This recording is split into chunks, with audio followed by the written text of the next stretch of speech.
In our final installment with our work with Abbi, I wanted to demonstrate a few different things. So first, I wanted to teach him to step up for non-food reinforcers. So I pair food reinforcers for stepping up for non-food reinforcers. Here you can see me ask if he wants a head rub, which he puts his head down and fluffs his feathers and shows that he definitely wants head scratches. Not only does he want a few head scratches, but he wants a full head rub. One of the things that we demonstrated at the Positive Parrot Training Retreat at Cockatoo Downs with Barbara Heinenreich and Chris Shank and other trainers was using the cue of the wiggly fingers for head scratches, and this worked really well when teaching Abbi to step up from more challenging places. Now we move on to working Abbi with other trainers, and this is where you can see some of his more aggressive behaviors start to shape up. Oh, that was fast. Given patience and reinforcing small steps, Kira, one of our trainers, is still able to make progress with him.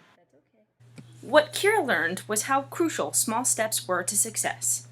Even tiny cues could lead to aggressive behavior, like this sideways glance to her hand.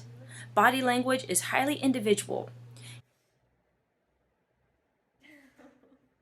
Here, Abbi looks like he is interested in working with us, but is in fact overstimulated, which means he could bite.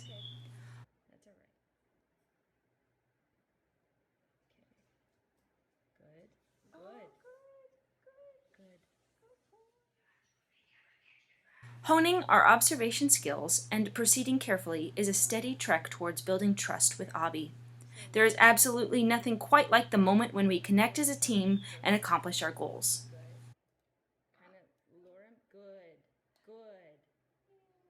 There you go.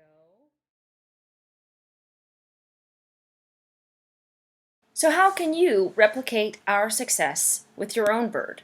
Well, first, recognize that small steps get you there faster. Patience is key.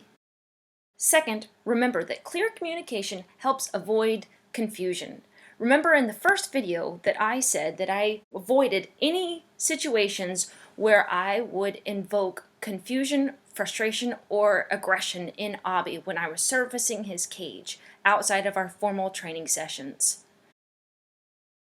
Third, recognize your bird's threshold for aggression and stay below that.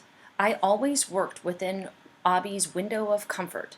This meant that he did not see me as a source of stress or discomfort, and this made our relationship blossom a lot more quickly. As humans, we tend to lump behavior into broad categories, exacting labels that influence our approach. You'll notice this series is entitled Aggressive Parrots, but Abbi is only aggressive under specific circumstances. I did that to show that the use of these broad categorizations is common, but by removing that label and working with the bird in front of us, we will realize faster success. The cumulative effect of our work with Abbi played out in his much more relaxed attitude as he rapidly became comfortable in our home. It wasn't just that we taught him to step up on our hands without biting. He became more playful and squawked less overall. I look forward to his future, discovering new training projects with him, and of course, finding him a future home.